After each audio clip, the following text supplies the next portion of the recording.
Are you planning an international trip and wondering how you're going to pay for things while you're on it? Credit cards, cash, traveler's checks? This is Brian from Khaki Shorts. Come along and we'll go over the pros and cons of each and also tell you some tips and tricks to pay for things while you're on international travel. Here at Khaki Shorts, we make videos about travel, food, and just utter nonsense. Be sure to hit the subscribe button below to join our community. Credit cards. This is actually your best option. Almost every developed country in the world has the ability to take credit cards, at least most places in the big cities. Credit cards often offer the best exchange rates without any fees tacked on. You can walk around feeling safe without a huge wad of cash in your pocket. At the end of your trip, you won't have a lot of unused currency you have to bring home as a souvenir, or even worse, exchange at one of the exchange bureaus for a really bad exchange rate.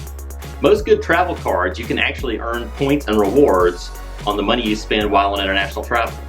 Hey, if you're going to spend the money on an international trip, you might as well get something for it, right? You can dispute charges if your card is stolen or they're fraudulent charges while you're on your trip.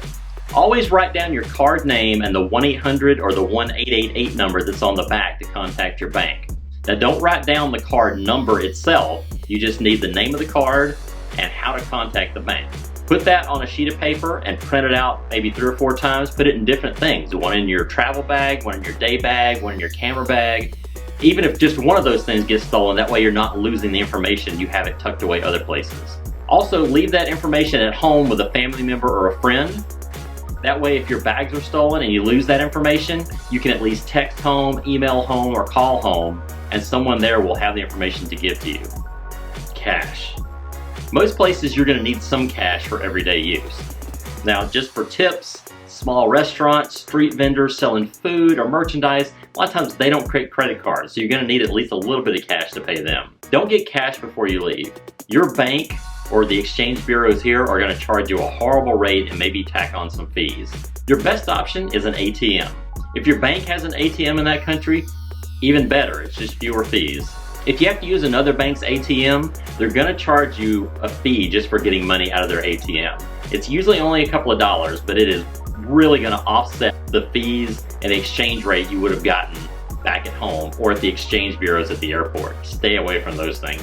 They have horrible rates and they tack on a lot of fees on top of it. Speaking of those exchange bureaus at the airport, they've kind of wised up that people just get money out of ATMs instead of going through them, the smart travelers anyway.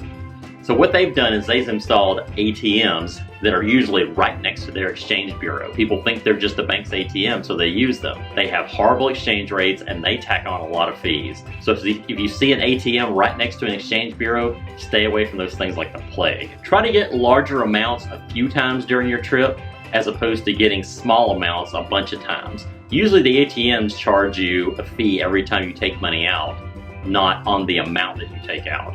So getting $100 at a time is a lot better than getting $20 5 times. Traveler's checks. Seriously, does anyone still use these things? The majority of places in the world don't take these anymore. They don't even know what they are. If you have traveler's checks, you're going to end up having to go to a bank, have them exchanged for cash, and then you're going to end up paying fees on them again. And the whole point of traveler's checks used to be that you weren't carrying a lot of cash around with you that could get stolen. And if it did, the traveler's checks got stolen, they would reimburse you.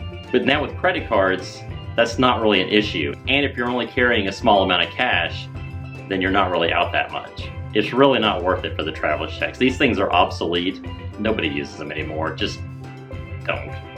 Hopefully these tips will help you pay for the food, merchandise, and experiences you get on your international trip and let you enjoy it and not worry about how to pay for it. So if you have any tips or tricks or things that you do differently, put them down in the comment section below. I'd love to hear them. So get out there and enjoy some international travel, but remember to bring home a few coins for souvenirs. Thanks for watching. Please subscribe to our channel to join our community and check out some of our other travel videos to see what we've got to offer. And remember, be a traveler, not a tourist.